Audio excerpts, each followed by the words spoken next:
গোলামের নমুনা পাওয়া যায়। দেখুন আমরা যখন নামাজে দাঁড়াই তখন আমরা কিভাবে দাঁড়াই। নামাজে যখন আমরা দাঁড়াই আমাদের মধ্যে কোনো অহংকার থাকে না, অহমিকা থাকে না, আমিত্ববোধ থাকে না।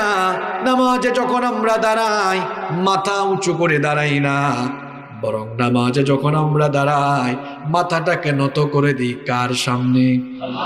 আস্তে বলবেন না, জোরে বলেন, কার সামনে? আল্লাহ তাআলা বলেছেন ওয়াকুমু লিল্লাহি কানিতিন, বিনয়ী হয়ে আল্লাহর সামনে দাঁড়িয়ে যাও, বিনীত হয়ে আল্লাহর সামনে দাঁড়িয়ে যাও।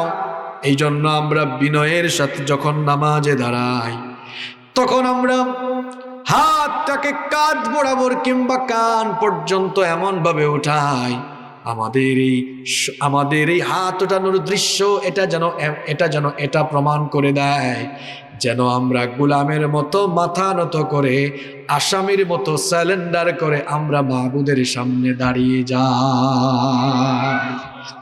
এত সুন্দর গোলামের নমুনা, এটা কি অন্য কোনো ইবাদতের ভেতরে আছে?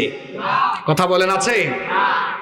এটা এমন একটা ইবাদত, there is no class discrimination in সালাত। এই নামাজের ভেতরে কোনো বৈষম্য, শ্রেণী বৈষম্য আছে? মসজিদের ভেতরে চেয়ারম্যান সাহেব ঢোকার পরে চেয়ারম্যান সাহেব যদি রিক্সাওয়ালাকে বলে, এই বেটা রিক্সাওয়ালা, তোর গায়ে ঘামের গন্ধ আছে, তুই আমার পাশে দাঁড়াইস না, পিছনে যা, তুই রিক্সাওয়ালা, আমি চেয়ারম্যান।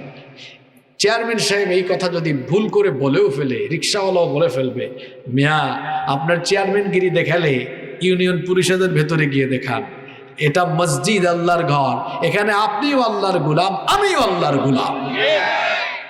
এখানে কারো সাথে কারো কোনো বিভেদ, বৈষম্য। এজন্য মহাকবি, কবি সম্রাট আল্লামা ইকবাল তিনি তার কবিতায় বড় চমৎকার করে লিখেছেন, এক হি সাফ মে খড়ে হো গে মাহমুদ ও আয়াজ, এক হি সাফ মে খড়ে হো গে মাহমুদ ও আয়াজ, না কোই বান্দা রহা না কোই বান্দা নওয়াজ।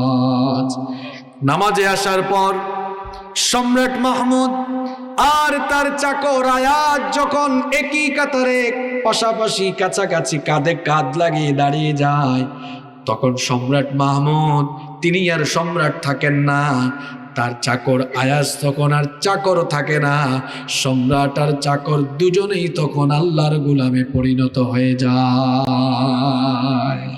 কোনো বৈষম্য থাকে? থাকে না। এই নামাজ, এটি হচ্ছে মুমিনের জন্য সবচাইতে বড় ইবাদত। ঈমানের পরেই হলো এই নামাজের অবস্থান। নামাজ হচ্ছে এমন একটি ইবাদত, এর মাধ্যমে বান্দা আল্লাহর একেবারে কাছাকাছি চলে যায়। নবীজিকে জিজ্ঞেস করা হলো, বান্দা কখন আল্লাহর নিকটে চলে যায়? নবীজি বলেছেন, বান্দা যখন নামাজে দাঁড়ায়, এরপরে যখন তার কপাল আর নাক আল্লাহর কুদরতি চরণে লাগিয়ে সাজদা দেয়, তখন আল্লাহ আর বান্দার মাঝখানে কোনো পর্দা থাকে না। বান্দা একেবারে আল্লাহর কাছাকাছি চলে যায়। এই নামাজ আমার আপনার জন্য, প্রত্যেক মুসলমান পুরুষ এবং নারীর জন্য 5 ওয়াক্ত নামাজ দৈনন্দিন যিনি ফরজ করেছেন, সবাই বলেন তিনি কি? আল্লাহ।